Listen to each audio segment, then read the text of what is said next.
aí, turma, beleza? Bom, fizemos aí no vídeo anterior uma introdução da lei de execução penal, né? Colocando você, situando você aonde é que a lei vai atuar, aonde ela quer chegar. Agora, a gente vai começar a entender como se dá a execução da pena propriamente dita. Como, então, começa a vida daquele que chega no estabelecimento penal. O que ele precisa fazer? Quais são os seus deveres? Quais são os seus direitos? O que acontece se, enquanto ele praticar uma transgressão, enquanto cumpre pena, quais são as consequências? E nós vamos passar por um dos elementos mais cobrados em prova de concurso e o que mais sofreu mudanças pela Lei 13.964 de 2019, o famoso pacote anticrime. Estou falando do artigo 9º e também lá do artigo 52, que trata do regime disciplinar diferenciado, que mudou pra caramba. E você precisa entender, tá certo? Bom, nós vamos agora para o chamado bloco 2, que vai dos artigos 5º ao 60. São muitos, não é?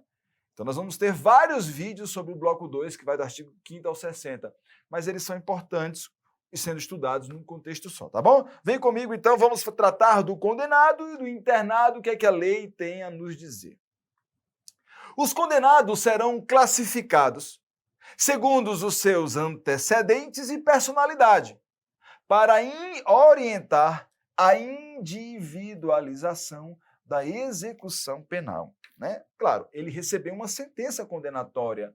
É uma sentença que, se respeitou contraditória, ampla defesa, os ditames constitucionais, é uma sentença que individualizou a pena para aquele indivíduo, dentro do tipo penal cometido, seja um tipo penal cometido sozinho ou com mais alguém.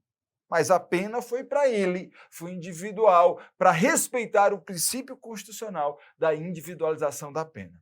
Bom, mas não basta apenas respeitar esse princípio, a sua execução também precisa respeitar, precisa ser orientada para a individualização. Eu não posso ter, dentro de um estabelecimento penal, uma execução da pena feita de forma ampla e coletiva. Todo mundo vai seguir a mesma forma de executar sua pena, vai seguir os mesmos regramentos, mas a forma ou as vantagens ou desvantagens não podem ser coletivas, elas precisam também ser individualizadas. E aí, por isso é o seguinte, o condenado, aquele que acaba de chegar no estabelecimento penal, os condenados serão classificados segundo os antecedentes e personalidade, para orientar a individualização da execução penal. Não posso colocar um cara junto, o cara cometeu um crime comum, primeira condenação, um vacilo, o cara matou um cara em uma discussão, um vacilo total com juntar ele numa mesma cela de um criminoso quanto mais, que cometeu vários crimes hediondos. Pessoal, mas é assim na vida real. Filho, na vida real, se a gente for olhar para a vida real, a lei está toda lascada, não é? Mas a gente está olhando para a prova. E a prova diz isso. Que eu preciso individualizar também a execução. Não posso misturar. Não posso pegar um policial que acabou de ser condenado e colocar ele junto dos menininhos que ele botou lá no xilindró, lá no penitenciário. Vai virar o quê? Não é? Aí sumir assim, rapidão. Não é? Porque tem que também, viu, os antecedentes, personalidades para individualização da execução penal. Os condenados devem ser distribuídos em classes, de acordo com determinados critérios, a fim de que as penas sejam cumpridas, olha só de novo, atendendo ao preceito constitucional de individualização da pena. Então, sim, realmente você que eu digo assim, né? É só um exemplo, tá bom? Não vai se chatear comigo, não. Você chegou no estabelecimento penal, beleza? E aí você precisa ser classificado. Você vai ser classificado. Você olhar os seus antecedentes, a sua personalidade, e você vai ser colocado dentro de uma classe de pessoas que aparentemente têm o mesmo, né, digamos assim, nível de classificação aí que a sua, para que a execução da sua pena seja mais conforme possível com a sua pena em si. Ok? A classificação de condenado será feita por um colegiado, tá? um órgão colegiado chamado de Comissão Técnica de Classificação. As CTC, gente, tem que existir em todo estabelecimento penal, as comissões técnicas de classificação. Então, a classificação de um condenado será feita por Comissão Técnica de Classificação, que elaborará, é essa comissão que vai elaborar, o programa individualizador da pena privativa de liberdade adequada ao condenado ou ao preso provisório, né? Que ele está que ele está em prisão preventiva, por exemplo, vai passar um tempão lá na prisão, ele precisa também ter um programa individualizador da pena. Mas não foi nem condenado ainda. Sim, mas aí você, por meio da classificação, antecedentes, personalidades, você vai colocar ele numa classe que vai ali estar, né, com pessoas mais ou menos no mesmo tipo, presos provisórios, e aí você vai individualizar o cumprimento daquela pena, que apesar de provisório, apesar de não ser condenado ainda, uma vez que ele for condenado, né, depois daquele tempo que ele passou com prisão provisória, conta para a execução da sua pena. Beleza? Ok. Então, existe um órgão, um colegiado, um conjunto de pessoas nos estabelecimentos prisionais que vão, então, fazer essa classificação, né? Às vezes, dependendo do estado, esse órgão está dentro de um estabelecimento penal ou não. Ele é um órgão que está fora, o cara passa por essa classificação e depois vai distribuído, tá certo? Já classificado, tá certo? Comissão Técnica de Classificação. O condenado ao crime de pena privativa de liberdade, em regime fechado, atenção, atenção, será obrigatoriamente submetido a exame criminológico para obtenção dos elementos necessários a uma adequada classificação e com vistas à individualização da execução. Aqui estou dando um elemento a mais. E aí aqui já começa a aparecer o tal do regime fechado, regime semiaberto e regime aberto, não é? Nem falo em regime aberto aqui, tá? A gente vai ver direitinho aqui, né, para você trazer direitinho a diferença entre esses regimes. Regime fechado, o cara fica no estabelecimento prisional durante todo o tempo que ele está submetido a esse regime. Ele não sai da prisão, a não ser em casos muito específicos que nós vamos conhecer aqui. O regime semiaberto, não, né? Ele vai lá, normalmente vai executar sua pena em colônias agrícolas, tá certo?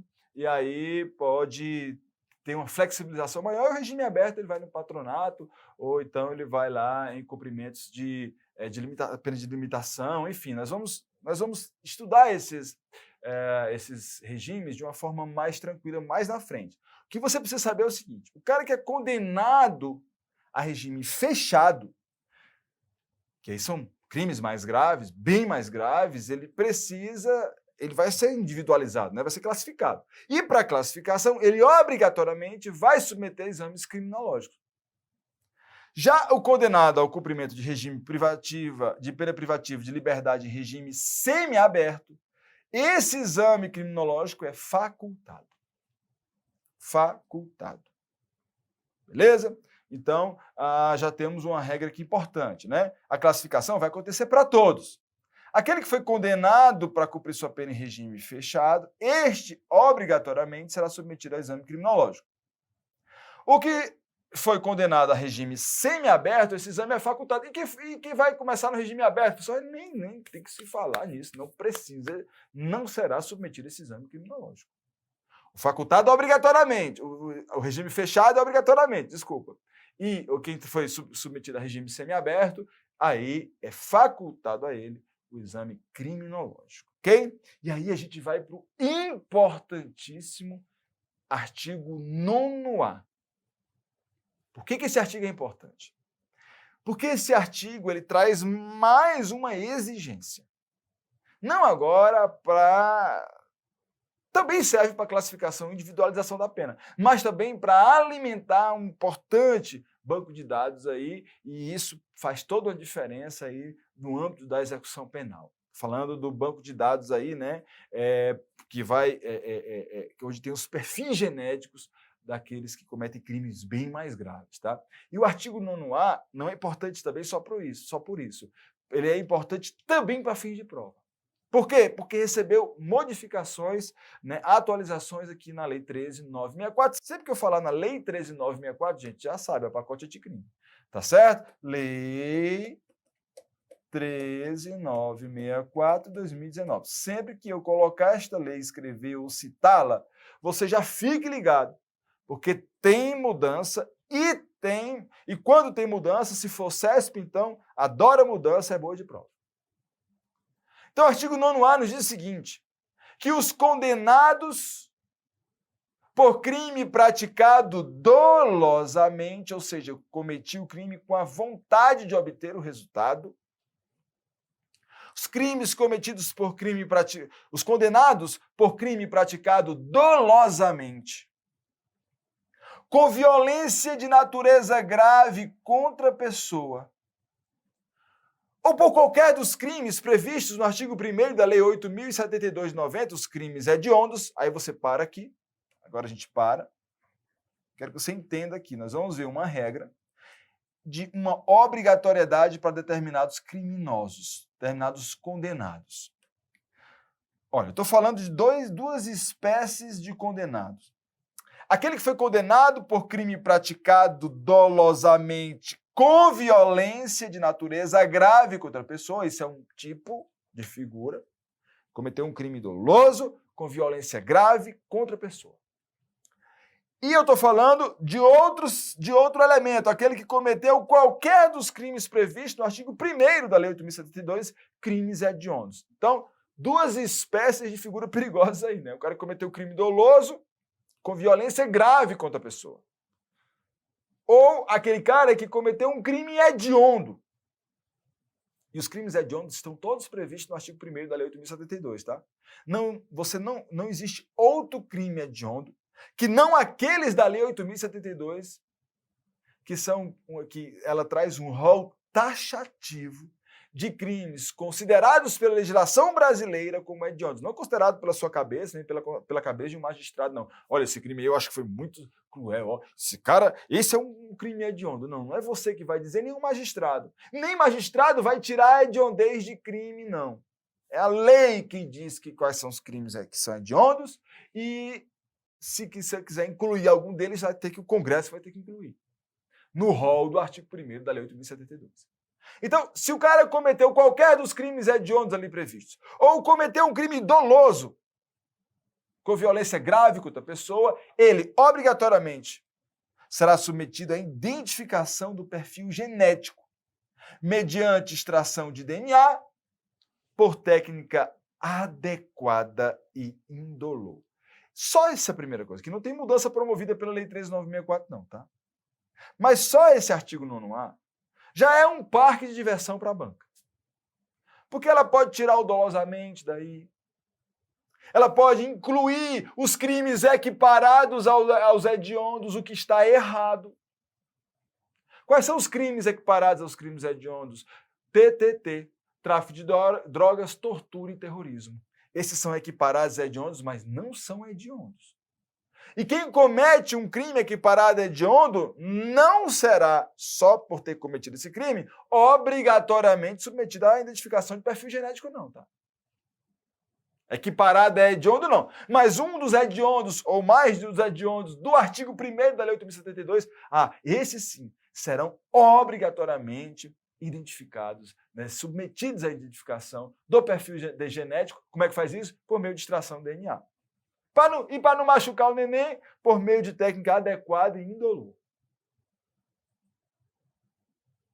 Bom, se a banca tira o dolosamente, errou. Se ela tira essa expressão com violência de natureza grave contra a pessoa, ou se ela nem tira tudo, mas tira só isso aqui, ó, com violência contra a pessoa, também está errado. Também está errado. Então, é dolosamente, com violência de natureza grave, por isso está tudo em vermelhinho, para você não esquecer. Ou por qualquer dos crimes previstos. Não precisa ter cometido um crime hediondo com violência de natureza grave contra a pessoa, não, tá? Cometeu o crime hediondo, já vai ter que ser submetido à identificação do perfil genético. Agora, não é um hediondo, é um crime com violência grave contra a pessoa, você fazer outra pergunta. Foi porque quis o resultado, está provado que foi doloso, tá? Então vai ter que submeter também a identificação do perfil genético. Isso normalmente acontece antes do ingresso no estabelecimento penal. Já deixa lá num banco de dados que aquilo ali, né, aquele cara, aquele indivíduo cometeu aquele crime ali, né, entrou aí no rol das pessoas ditas perigosas, digamos assim, né? Já alimenta um banco de dados aí daquelas pessoas que precisam ter uma atenção especial do Estado, tá certo? Bom, e aí o parágrafo 1º, e terminava aqui até então, dizia assim, o artigo 9º terminava aqui. Como é que se dá esse armazenamento e tal? Ele só dizia o seguinte, olha, a identificação do perfil genético será armazenada em banco de dados sigiloso, conforme regulamento a ser expedido pelo Poder Executivo. A única informação importante aqui era que esse banco de dados era sigiloso. E aí a Lei 13.964 deu uma turbinadinha nesse artigo 9º-A, dizendo o seguinte, olha, essa regulamentação deverá fazer constar garantias mínimas de proteção de dados genéticos, observando as melhores práticas da genética forense, ou seja, é um banco de dados sigiloso, e aqui o artigo 1º-A reforçou isso aqui. Essa regulamentação do Poder Executivo tem que dar aí uma condição de proteger, né, garantias mínimas de proteção de dados genéticos, isso não pode estar, né, digamos assim, publicizado não, tá certo? Não pode. Tem mais. Aqui também, novidade, Lei 13.964 de 2019. Quando eu colocar essa lei aqui, já fica atento, gente. Coisas boas de prova, né? Aqui é uma defesa, olha, aqui é uma proteção. Aquele cara que teve lá de ser submetido à identificação do perfil genético, deve ser viabilizado ao titular de dados genéticos o acesso aos seus dados constantes nos bancos de perfis genéticos, bem como a todos os documentos da cadeia de custódia que gerou esse dado, de maneira que possa ser contraditado pela defesa. Então, aqui é uma proteção, tá? Para que o titular do dado genético tenha o direito a acesso a ele. É sigiloso? É. Tem que ter garantias mínimas de proteção dos dados aí? Tem. Mas o titular de dados genéticos, este tem que ter o direito de ter seus dados, acesso aos seus dados que estão no perfil, de perfil genético. E também a toda a documentação que gerou a necessidade de ter aquele perfil, o seu perfil genético lá guardado. Para quê? Para que ele possa usar a seu favor, né? Para ele ter aí como mais um elemento, mais um instrumento para o contraditório, né, de sua defesa, beleza? Então isso é novidade, bem interessante isso aqui. Tem mais novidade, Lei 13.964. A lei não estava muito clara, eu deixava entender que a submissão à identificação do perfil genético, mediante extração do DNA, teria que acontecer antes do ingresso do estabelecimento penal.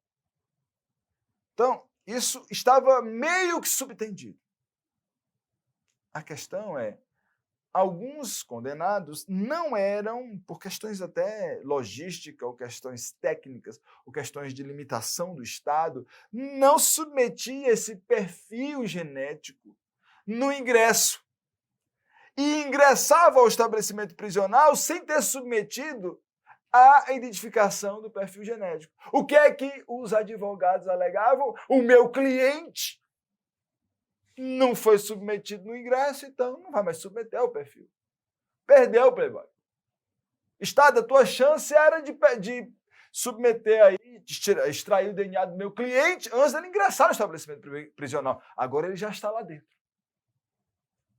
Não vou constranger. O Estado não tem o direito de constranger o meu cliente. Aí a lei diz o seguinte, a Lei 13.964 passou a estabelecer o seguinte: o condenado pelos crimes previstos no caput deste artigo, quais são os crimes? Aquele cometido dolosamente, com violência de natureza grave contra a pessoa, ou os crimes hediondos. Não é equiparado a hediondo, pelo amor de Deus. Então, o condenado pelos crimes previstos no caput deste artigo, que não tiver sido submetido à identificação do perfil genético por ocasião do ingresso ao estabelecimento prisional, deverá ser submetido ao procedimento durante o cumprimento da pena. Não importa. Não vai escapar. Ok? E olha, e se o neném se recusar? Então tá lá no estabelecimento prisional, curtindo a penazinha dele lá, rapaz, eu não vou sair, tirar nada meu aqui não, cabelo nem baba minha não, pai, negócio de DNA não. O meu advogado disse que eu não vou me constranger. Já lascou-se, porque o parágrafo 4º já diz isso, ó, meu amigo. A lei diz que você pode fazer esse exame durante o cumprimento da pena, ó. Mas eu não vou fazer. Pois bem, constitui falta grave. Isso é novidade também. Constitui falta grave a recusa do condenado em submeter-se ao procedimento de identificação do perfil genético. Toma não. Viu? Quer não fazer não? Tá bom. Então você constitui uma falta grave. Isso não vai ser bom para a execução da sua pena. Certo? Então, muito cuidado. Mudança bem legal da 1394 de 2019. Vamos tratar agora da assistência ao preso. O cara entrou lá no presídio, supor presídio, ou lá na cadeia, submeteu lá, né, a comissão técnica de classificação, foi classificado, beleza. Submeteu-se ou não a identificação do perfil genético, com certeza vai submeter, né? Enfim. Tu sabia que o Estado, uma vez que esse indivíduo entra para cumprir sua pena, que o Estado tem que dar toda a assistência a ele? É, professor, é. Haja dinheiro, né? Mas tem que dar toda a assistência. E é o que nós vamos ver agora, assistência ao preso. Sabia que isso cai, vez por outra cai em prova? Não é a parte mais importante da LEP, não. Com certeza não. Mas é a parte mais que dá mais raiva. Né? Porque, rapaz, vou te dizer, o Estado não é uma mãe, é uma avó. Olha só. Sobre a assistência ao preso e ao internado, o Estado tem o dever, o dever de prestá-la, objetivando prevenir o crime e orientar o retorno à convivência em sociedade. Tal assistência que também se estenderá ao egresso. Que é egresso, professor, pelo amor de Deus? É aquele que deixa a prisão depois de cumprir a pena. Você sabia? Se você deixar a prisão, eu não, professor. Não, um exemplo. Você deixou a pena, deixou o estabelecimento prisional hoje, aquela cena de novela, né? Recebe a roupinha, veste a roupinha, vai caminhando para o portão, né? Vai caminhando para o portão, abre-se aquele portão, a rua, aí dá aquele sorriso, a família chorando, vem buscar, não é?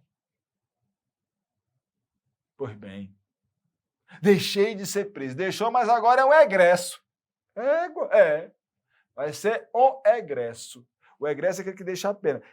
Existem dois tipos de egresso, tá? Nós vamos já ver. Tem o egresso, né, que é o cara que está o liberado provisório e o liberado definitivo, tá certo? Se você for liberado definitivo da pena, você egresso vai ser considerado como egresso do período da data que você saiu até um ano depois.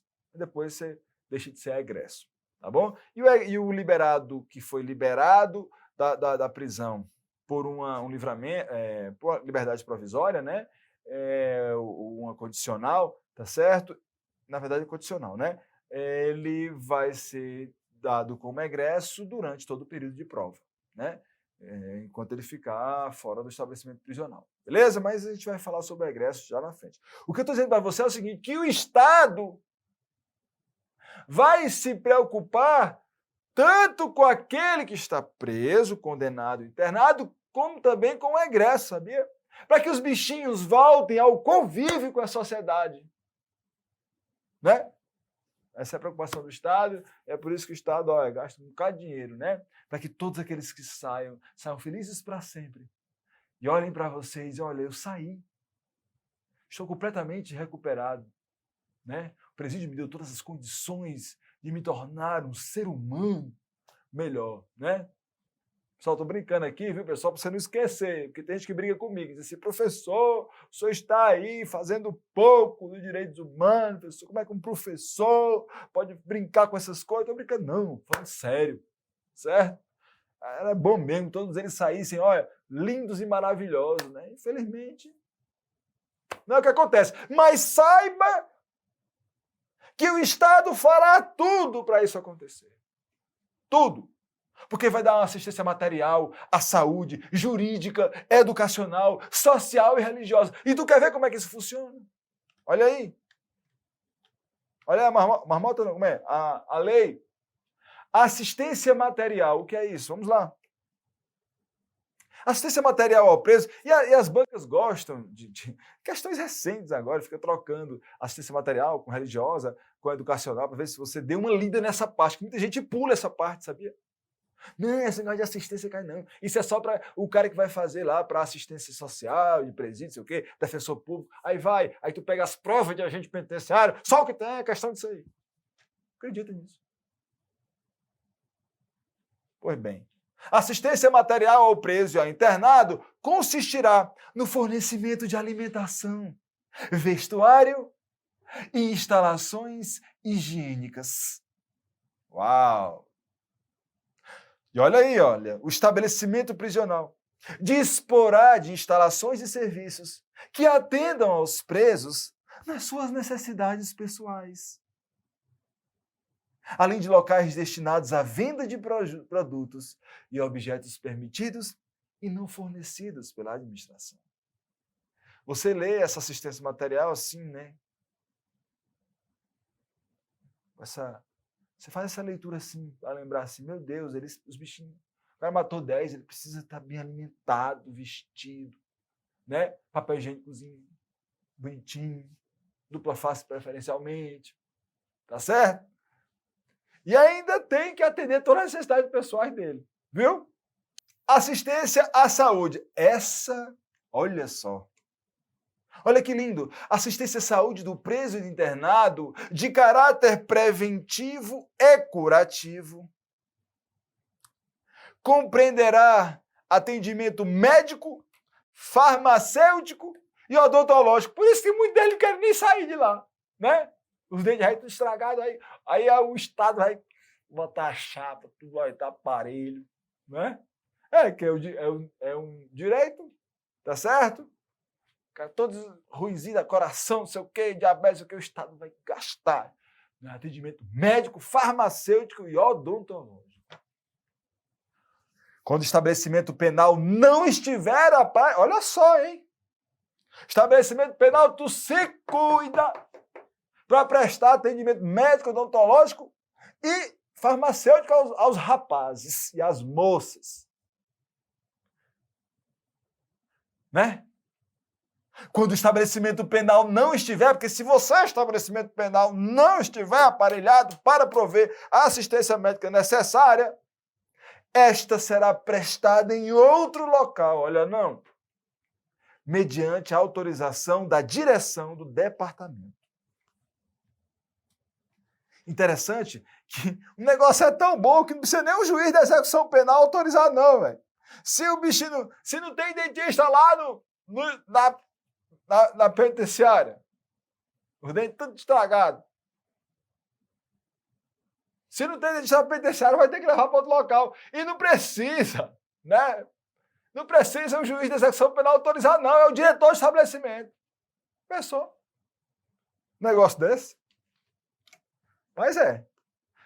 Assistência à saúde diz o seguinte, que será assegurado acompanhamento médico. Eu acho legal, eu acho que está certo. Será assegurado acompanhamento médico. Pessoal, e os outros acham que está errado, é? Pessoal, eu estou ficando muito chateado com você dizendo que é fazendo brincadeira com essas coisas, professor. São seres humanos. Eu sei, eu estou só animando aqui a aula. Quem sou eu para dizer que isso aqui está errado? Faça suas conclusões aí, o dinheiro é nosso. Né? Tá certo? Mas aqui tá certo, olha só. Será assegurado acompanhamento médico à mulher, principalmente no pré-natal e no pós-parto. E mais, viu? Extensivo ao recém-nascido. Aí é de boa, né, pessoal? Tivesse fora do estabelecimento prisional, não tinha essa, né? Não tinha esse negócio todo, né? Pessoa, mulher engravida, olha, tá presa engravida, você vai ter direito a pré-natal, o pós-natal e o nenê também. Entendeu? O bichinho estivesse lá fora, né? Tem direito a levar a chibata do homem que fez neném nela, né? É a realidade do país, meu filho. Por isso que elas acham muito ruim. Tá certo? Beleza? Assistência jurídica. Olha. Não é? Assistência jurídica, ela é destinada aos presos internados, olha, sem recursos financeiros para constituir advogado. Ainda bem que pelo menos colocou isso, né? O problema é que tudo lá dentro alega pobreza. Eu fiquei pobre depois que eu entrei para cá, perdi meus negócios, perdi dinheiro, perdeu nada, né? Aí tudinho quer assistência jurídica do Estado. Tá certo? Pois é, mas a lei diz que é para aqueles sem recursos financeiros para constituir advogado. As unidades da federação deverão ter, olha só, meu amigo, você está vendo o verbo aqui? Está vendo aqui a marmota? Isso é uma obrigação. É unidade da federação. Você deverá ter serviços de assistência jurídica integral e gratuita pela Defensoria Pública. Dentro e fora dos estabelecimentos penais. Aí, nem eu tenho estudo. O pessoal quer ficar preso para ter estudo? Quero não, mas rapaz, dá vontade não. Dá não, professor, eu sei, dá não. Mas é integral, gratuita, pela Defensoria Pública, dentro e fora do estabelecimento penal. É um direito. O Estado tem que dar esse direito. Afinal, os bichinhos estão precisando. Merece. Né? Esfaqueou uns 3, matou uns 4. Está precisando. Tá certo? Que o Estado faça isso por ele. Beleza? Para frente. As unidades da federação deverão prestar auxílio estrutural, pessoal e material à Defensoria Pública no exercício de suas funções dentro e fora dos estabelecimentos penais. E olha, em todos os estabelecimentos penais, em todos os estabelecimentos penais, aqui é outro mandamento, velho. Aqui no Brasil, diz, ei, velho, lá no Ceará, no meu Ceará, velho, ei, macho, é outro mandamento. Haverá, em todos os estabelecimentos penais, haverá local apropriado destinado ao atendimento pelo defensor público. Se você quiser ser um dia defensor público, sabe que vai trabalhar lá na penitenciária, é bem possível. Cuidando dos meninos, bonzinho. Tá certo? Porque em todos os estabelecimentos penais haverá local de apropriado destinado ao atendimento pelo defensor público. Tem mais.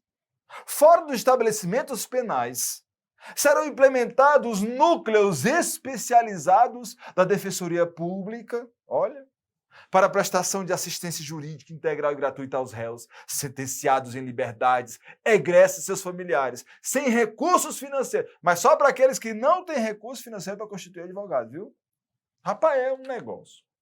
O cabo é preso, sentenciado, mas está fora da prisão, o cabo é egresso. Rapaz, Defensoria Pública é feita para você. Nós da Defensoria Pública estamos aqui para dar toda a condição para você. Enquanto cumprindo pena está, o Estado é seu. Tá certo? Para lhe defender e dar todo o amor para você. Defensoria Pública, o seu lugar. Aí? Não? Uma propaganda. Núcleos especializados da Defensoria Pública. Tem aluno que vai ver esta aula e vai me matar, querer me ver morto. Morto não, né? Assim, né? Esse professor é maluco. Como é que ele vai fazer uma piada com isso? Não estou fazendo piada, não. Foi só uma propaganda. Para ajudar a Defensoria Pública a usar o dinheiro que sai do nosso bolso para dar assistência jurídica a ele estudinho. E a família também, que não possui recursos para constituir advogado. Beleza? Tem assistência educacional, sabia? Olha, rapaz. cara vai para o Chilindró e vai ter aulas. Sabia? O Estado tem que se preocupar com isso. Em todos os graus. Em todos os graus. Assistência educacional compreenderá não só a instrução escolar, hein, como a formação profissional do preso e do internado. Tem que saber ler e escrever, fazer continha, tem que saber história, geografia e também formação profissional. Tem que sair. Por isso que a lei ela se preocupa com essa, agora falando sério, né? A lei se preocupa com essa reintegração à sociedade. Provê instrução escolar e formação profissional. E como é que se dá isso aí? Vamos lá, por partes, né? Se o cara não tem nem o ensino de primeiro grau, professor. Pô, o cara não sabe nem desenhar o ó com a quenga do coco, viu? Aquela parte do coco que você abre assim, lá no Ceará a gente chama de quenga, entendeu? Não vai distorcer minha palavra não, pelo amor de Deus. Aí o cara bota assim a quenga assim, não sabe nem fazer um ó com a quenga, né? Porque nunca estudou. Tá certo? Aí a lei diz o seguinte, o ensino de primeiro grau será obrigatório, olha aí. Neném, tu vai ter que aprender a fazer pelo menos com a quenga do coco, viu? Então o ensino de primeiro grau será obrigatório, integrando-se no sistema escolar da unidade federativa. Ou seja, se ele está cumprindo pena no estabelecimento penal em Pernambuco, por exemplo, ele tem a obrigação de participar do ensino de primeiro grau e, claro, vai ser o calendário acadêmico, né? Acadêmico, professor? O calendário de aulas, certo? Vai se vincular aos ditames, né, do currículo escolar pernambucano, por exemplo. Beleza? Então, o ensino de primeiro grau será obrigatório. O ensino médio, regular ou supletivo, com formação geral ou educação profissional de nível médio, diz assim, ó, será implantado nos presídios. Aqui é outro comando. Será implantado nos presídios. Em obediência ao preceito constitucional de sua universalização. Ou seja, é preciso também ter não só um ensino, porque ensino de primeiro grau, né, gente, assim, é porque ensino de primeiro grau na minha época, né, não é o ginásio não. O ensino de primeiro grau era ali até a quarta série, certo? É obrigatório. Já o ensino médio, regular ou supletivo, ele não está dizendo que é obrigatório, percebe? Mas ele está dizendo que é obrigatório ter no presídio. O ensino médio, regular ou supletivo, com formação geral ou educação profissional. O ensino ministrado aos presos e presas, ele vai se integrar ao sistema estadual e municipal de ensino e será mantido administrativo e financeiro. Olha só o Estado botando a mão, gente. E será mantido administrativo e financeiramente com o apoio da União, não só com os recursos destinados à educação, mas pelo sistema estadual de justiça ou administração penitenciária. Os sistemas de ensino oferecerão mais um mandado. Oferecerão aos presos e às presas os cursos supletivos de EJA, Educação de Jovens e Adultos. Rapaz, o Estado tem que dar tudo. Tudo. De estudo, tá certo? Tudinho. Tem mais, acabou não. A União, os estados, os municípios e o Distrito Federal incluirão outro mandamento. Toma não. E não faz não.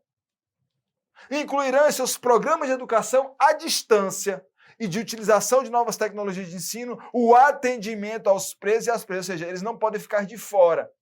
Se a União, o Estado, o município, o Distrito Federal, por exemplo, criar muitos cursos ou alguns cursos profissionalizantes, curso de ensino médio, e tudo isso à distância, ou usar ferramentas inovadoras para isso, não pode deixar de fora os nenenzinhos e as nenenzinhas mansas de coração. Tem que incluir também. O ensino profissional será mantido em nível de iniciação, para que ele tenha algum ofício, ou de aperfeiçoamento técnico. E a mulher condenada terá ensino profissional adequado à sua condição. As atividades educacionais podem ser objeto, ainda bem, viu? Podem ser objeto de convênio com entidades públicas ou particulares. Viu? Particular também pode ter convênio, tá, pessoal? Com o estabelecimento prisional. Agora, eles têm que instalar escolas oferecerem cursos especializados, para que sejam objeto de convênio, para que as atividades educacionais sejam objeto de convênio, ou essas entidades públicas ou particulares vão estar lá em escola e oferecer cursos especializados. Em atendimento às condições locais, dotar-se-á cada estabelecimento prisional de uma biblioteca para uso de todas as categorias de reclusos, providas de livros instrutivos, recreativos e didáticos. Olha, todo estabelecimento prisional, agora aí eu não sei muito não, viu? Mas a lei diz que tem que ter uma biblioteca. Que os bichinhos possam ter acesso a livros instrutivos, recreativos e didáticos. Não? Muito legal. Por fim, assistência social. É, claro. Assistência social tem por finalidade amparar o preso, chore não, e o internado, e prepará-los para o retorno à liberdade. É. Né? Ampará-los e deixá-los prontos para abrir a porta do presídio. E aquele sol aparecer e saírem felizes para sempre, tá certo? E com essa assistência, a gente fecha, né, a primeira parte desse bloco 2, que vai trazer o estudo aí do artigo 5º ao artigo 60. No próximo bloco, a gente continua vendo aí assuntos bem importantes, bem relevantes. A gente tinha que passar pela assistência, né? Vez por outra aparece em prova, você não pode perder questão boba. Sempre são questões muito fáceis, mas que tentam confundir os candidatos, beleza? Grande abraço, até a próxima. Valeu!